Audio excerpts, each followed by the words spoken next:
Right, this is a full body stretch that you can do either after a session, before you go to bed, first thing in the morning. So I'm going to stretch out from head to toe.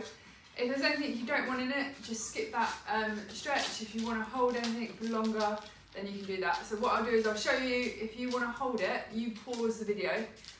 So I won't sit here for 30 minutes just holding a stretch or anything like that.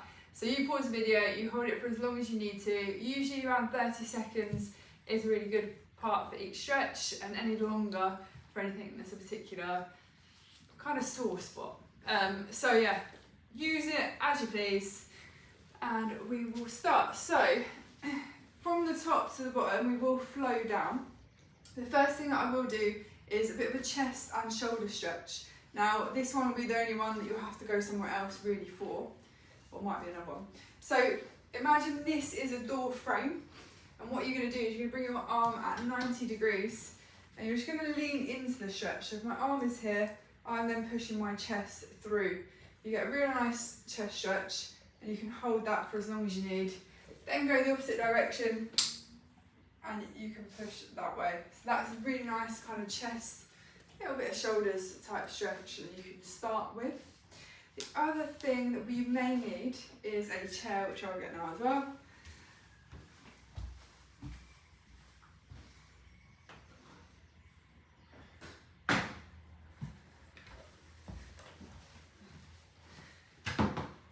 So the rest of them you can do almost in one place, and then just work yourself up and down. So starting with your fingers interlinked, you will push away from your body. So you're thinking about spreading your shoulder blades apart as far as you can. Keep your head pointed down towards the floor, and that will stretch out back and top of the shoulders. You can then go up with your hands, make your body nice and long, so you're trying to push away from the floor this time.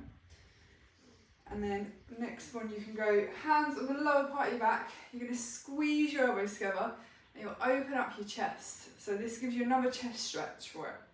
To make this a little bit more functional, give you a few more stretches.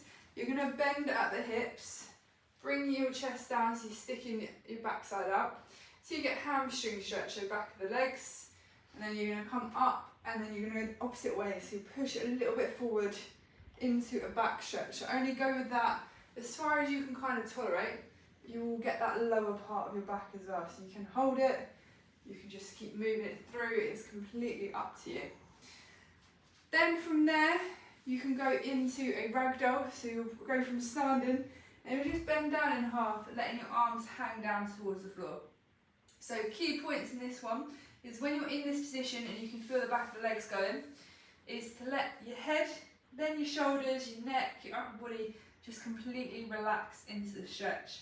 So as you hold it, you should feel that your upper body starts to get closer towards the floor.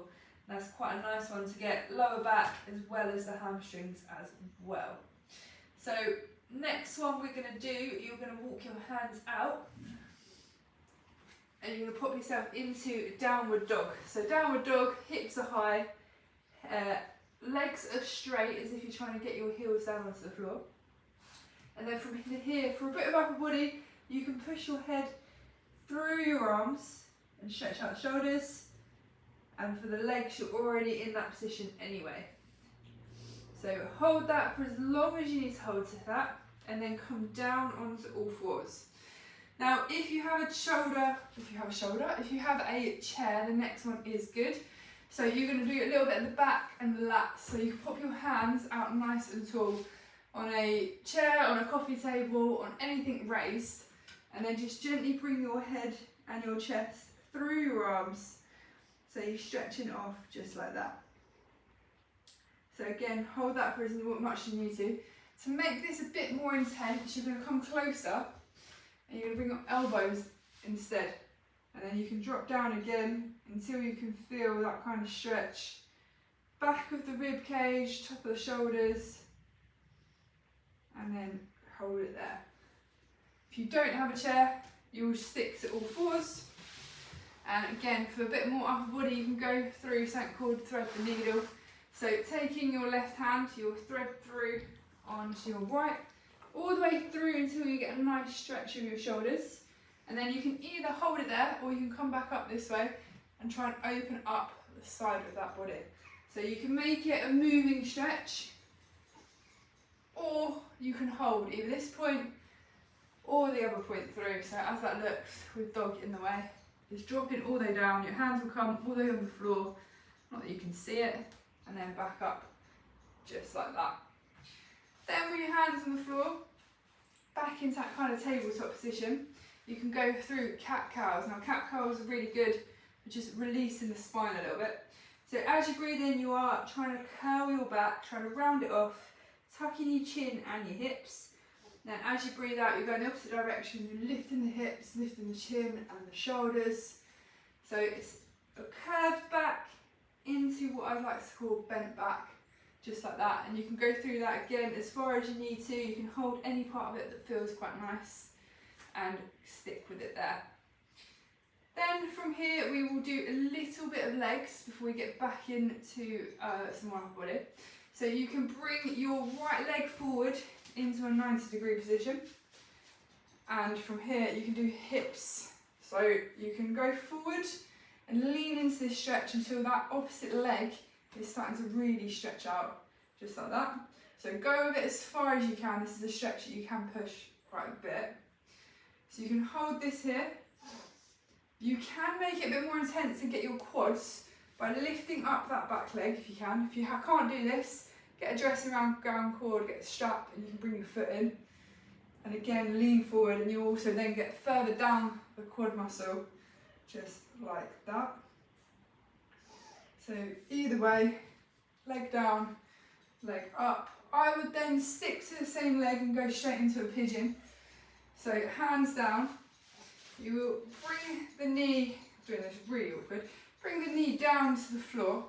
I don't even know if you can see this part of my dog. Down to the floor, you're going to relax that back leg, and you're going to keep your hips directly over that kind of knee and thigh. Now if that's enough of a stretch for you in that position, you can stay there.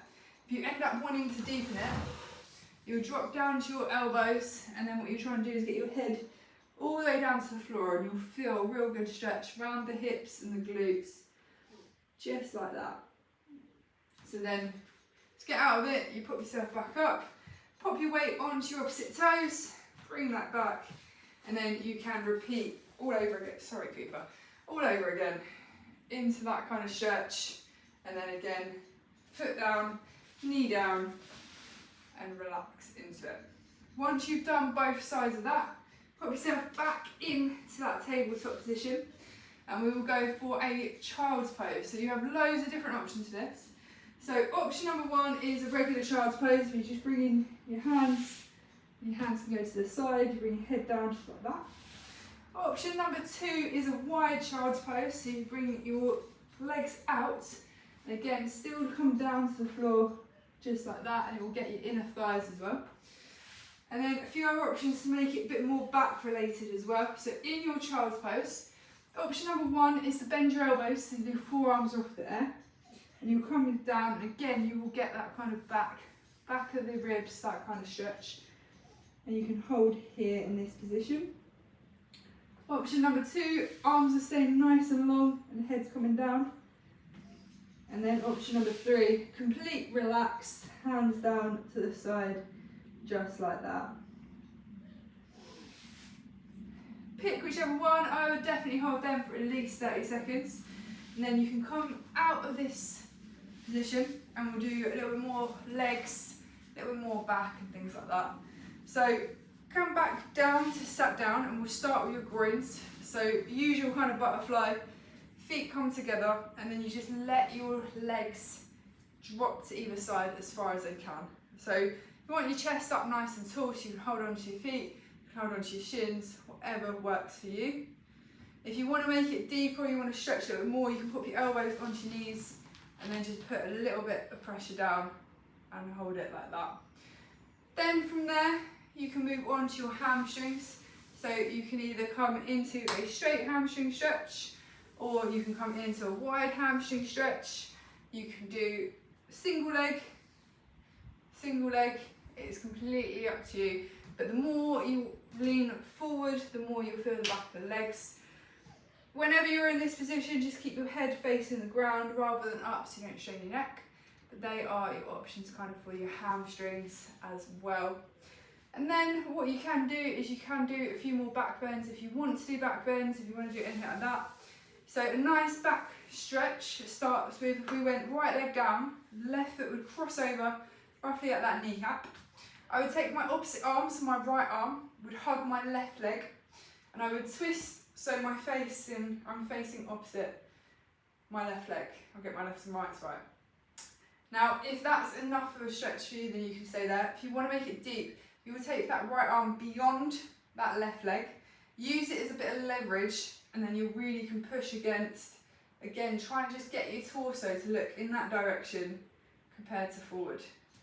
Hand at the back goes down for a little bit of support, and you'll be able to go nice and deep with it.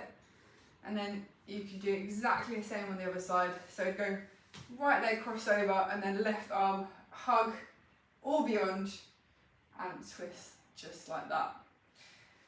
Then you can move to laying down next. So different options, I'll give you a few different ones you can do on your back, and you can make this into your own kind of flow. And I still have no idea if you can see past scuba.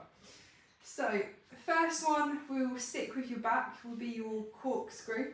So with one leg down, with the other leg bent, use your opposite arm to bring it over the centre of your body until you can get as far as you can get. You're aiming to get that leg almost to the ground or wherever you can go to. And then you want your shoulders on the floor, so you bring your same arm, so if it's my right leg, it's my right arm, out to the side so my shoulders are down, and I would look over to my right hand side. So this one is a real nice stretch, it's a big twist throughout your back and all the way down. And then same on the opposite side, you bend the leg, drop the other one, bring that over the centre of your body, and then arm will come out and we'll just hold it in that kind of position. So that's a nice back stretch. You can also do some legs on the floor. So you can do hamstrings by lifting one up. You can make it deeper by dropping the leg. And again, you can pull that towards your body, or you can keep it nice and straight. You can do both sides on that one. So again, you just go straight up like that. You can do your glutes and your hips. So from here, you would cross your left leg onto your right leg, roughly at the top of your thigh. If that feels like enough of a stretch, you can stay there. If you want to deepen it, you lift up your right leg, grip around the back of your thigh, and then you pull that leg in closer towards the body. So we're thinking right leg in and left leg out in that direction. You get a real nice kind of glute stretch with that. And then opposite side as well, it's top of the thigh, lifting up and coming in just like that. So there are a couple more leg ones. And then the ones that you can finish up with that will be totally relaxing is either ball. So if you bring your legs in, or even if you go under like that, this just takes all the pressure off your back. You can sit, you can rock, you can do whatever you need to do with it. You can go nice and long into like a pencil, and this is again just totally relaxing and quite a nice just like to lay there with. Or you can do ones that are slightly stretchy. So number one is can't remember what it's called, but it is like a groin position. So you'd bring your feet together, and then you'd let your legs just drop to either side. So you can sit here like this, you bring your arms over your head, and you can get nice kind of like hips and groin stretch like that. Or you can do happy baby, which is almost the same, but it's up in the air. So you'd lift your feet up, you'd use your hands to grab onto your toes, your feet, your ankles, your shins, whatever you can get to. And again, you just let your legs drop to either side, and then you can kind of play around with your foot position. It takes the pressure off your back, but again, it just stretches out the kind of groins and inner thighs that you might want. So pause wherever you are. So they are some of your options. Now there's loads of different stretches in there. You by no means have to do all of them in one go. You could do your favourite ones, you could do full body, you could do just back, whatever you kind of fancy. But pause about 30 seconds on each one, even longer if anything's particularly tight, and hopefully that makes sense. So any questions, just let me know and I will explain a little bit further.